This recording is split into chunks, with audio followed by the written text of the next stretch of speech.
Undang-Undang Nomor 20 Tahun 2025 tentang Kitab Undang-Undang Hukum Acara Pidana mengatur dalam hal terdakwa atau advokat mengajukan perlawanan ke pengadilan tidak berwenang mengadili perkaranya atau dakwaan tidak dapat diterima atau surat dakwaan harus dibatalkan setelah diberi kesempatan kepada penuntut umum untuk menyampaikan pendapatnya. Hakim mempertimbangkan peluang tersebut untuk selanjutnya mengambil keputusan. 5. Berdasarkan ketentuan tersebut, ruang lingkup perlawanan secara limitatif, yaitu terbatas pada 3 hal. Pengadilan tidak berwenang mengadili perkaranya. 2. Surat dakwaan tidak dapat diterima. Dan 3. Surat dakwaan harus dibatalkan. 5. Bahwa ketentuan pasal 206 ayat 1 Undang-Undang Nomor 20 Tahun 2025 tentang Kitab Undang-Undang Hukum Acara Pidana tersebut berhubungan dengan syarat sahnya surat dakwaan sebagaimana diatur dalam pasal 75 ayat 2 Undang-Undang Nomor 20 Tahun 2025 yang mengatur bahwa penuntut umum membuat surat dakwaan yang berisi a. Tanggal penandatanganan nama lengkap, tempat lahir, umur dan tanggal lahir, jenis kelamin, kebangsaan, tempat tinggal, agama dan pekerjaan terdakwa. B. Surat uraian secara cermat, jelas dan lengkap mengenai tindak pidana yang didakwakan dengan menyebutkan waktu dan tempat tindak pidana dilakukan. C. Pasal undang-undang yang dilanggar dan ditandatangan penuntut umum dengan konsekuensi hukum bahwa surat dakwaan yang tidak memenuhi ketentuan syarat materi huruf B adalah batal demi hukum sebagaimana ketentuan pasal 75 ayat 3 Undang-Undang Nomor 20 Tahun 2025. 5. Bahwa menurut doktrin hukum yang dianut secara konsisten dalam praktik peradilan sebagaimana dikemukakan oleh Yahya Harahap dalam bukunya Pembahasan Permasalahan dan Penerapan KUHP jilid 2 pustaka Kartini 1988 halaman 660 sampai 664 bahwa keberatan atau eksepsi harus diajukan sebelum pokok materi perkara diperiksa oleh persidangan. Itu sebabnya sifat eksepsi adalah suatu upaya yang diberikan kepada terdakwa dalam hal-hal yang berhubungan dengan masalah formil. Eksepsi belum memasuki masalah yang bersangkutan dengan pokok perkara. 5. Sejalan dengan doktrin tersebut, Harun M. Hussein Esa dalam buku Surat Dakwaan Sini Penyusunan Fungsi dan Permasalahannya dari Rindekat Cipta 1990 halaman 159 menegaskan bahwa tentunya sivitas harus dilandasi oleh dasar-dasar hukum dan argumentasi yang tepat dan akurat. Menimbang setelah mencermati perlawanan tim atau terdakwa, majelis hakim identifikasi dalil perlawanan yang pada pokoknya dapat diklasifikasikan berdasarkan pasal 206 ayat 1 KUHP 2020 sebagai berikut. 1. Pengadilan tidak berwenang mengadili perkaranya. Perlawanan mengenai kewenangan mengadili atau kompetensi relatif dengan alasan kepacuan penentuan lokus delikti dan domisili. 2. Ketidakjelasan dasar penunjukan Pengadilan Negeri Jakarta Timur melalui SK KMA. 2. Dakwaan tidak dapat diterima. Perlawanan surat dakwaan tidak dapat diterima karena ketidakjelasan dasar dakwaan setelah adanya pencabutan pengaduan penghentian perkara terhadap terlapor lain dengan alasan 1 laporan untuk semua terlapor, 2 adanya berdamai dan penerbitan SP3 terhadap terlapor lain, 3 berlakunya pasal 79 ayat 4 Undang-Undang Nomor 20 Tahun 2025 dan asas pemberbaharan Panwa. 4. Pengaduan tidak boleh diposisikan sebagai alat kriminalisasi terhadap kritik jabatan atau lembaga. 5. Pelanggaran asas mediasi. 3. Surat dakwaan harus dibatalkan. Perlawanan surat dakwaan batal demi hukum karena kabur dan tidak jelas atau obskurable dengan alasan 1. Pelanggaran nyata terhadap asas legalitas non retroaktif, tempus delicti yang sengaja dibuat kabur dan terlampau luas. 3. Lokus delicti tidak tindak pidana cyber. 4. Pencampuran perbuatan pihak ketiga ke dalam dakwaan terdakwa. 5. Pencampur aduan variasi hukum pidana material berbeda.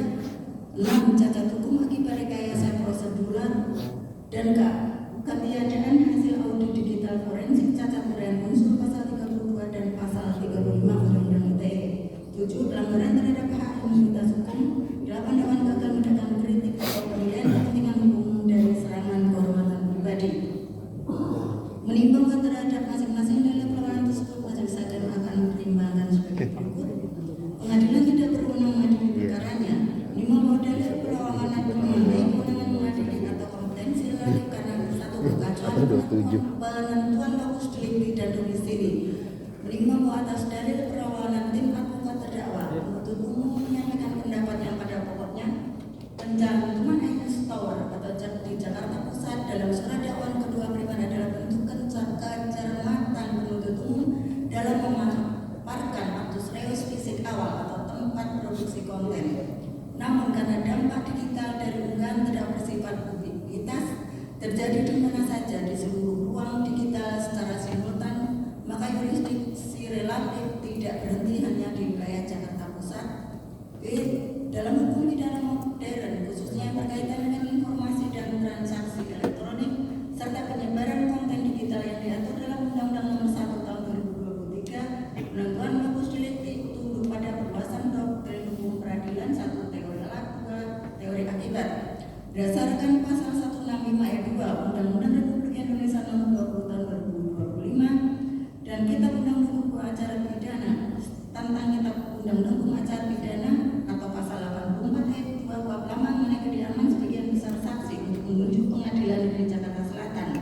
Pencantuman alur kompetensi tersebut bukanlah kekacauan, melainkan pemenuhan syarat formal kronologi yurisdiksi sebelum perkara ditarik ke Pengadilan Negeri Jakarta Timur. Bahwa penuntut umum sengaja menguraikan elemen Jakarta Selatan dalam surat dakwaan untuk menegaskan prinsip efisiensi peradilan, yaitu membuktikan secara limitatif bahwa tempat tinggal terdakwa, tempat terdakwa ditemukan, dan kediaman sebagian besar saksi yang akan dihadirkan memang lebih dekat dan relevan diakses dalam radius wilayah hukum DKI Jakarta, bukan di luar provinsi. Ini adalah prasyarat administratif yang wajib dilengkapi sebelum melangkah ke ketentuan pasal 166 Undang-Undang Nomor 20 Tahun 2025 mengenai ketidakjelasan dasar penunjukan Pengadilan Negeri Jakarta Timur.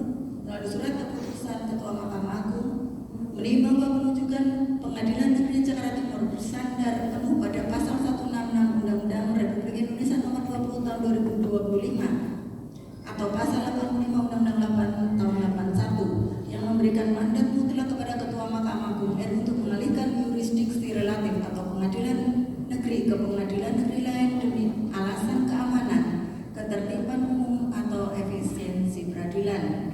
Menimbang bahwa terhadap perlawanan terdakwa atas kewenangan Pengadilan Negeri Jakarta Timur mengadili perkara terdakwa tersebut, Majelis Hakim mempertimbangkan sebagai berikut. Menimbang bahwa ketentuan pasal 75 ayat 2 huruf A Undang-Undang Nomor 20 Tahun 2025 mengenai surat dakwaan tersebut jelas ditentukan harus memuat waktu dan tempat tindak pidana dilakukan adalah untuk menentukan kemana penuntut umum melimpahkan perkara ke pengadilan negeri yang berwenang mengadili perkara.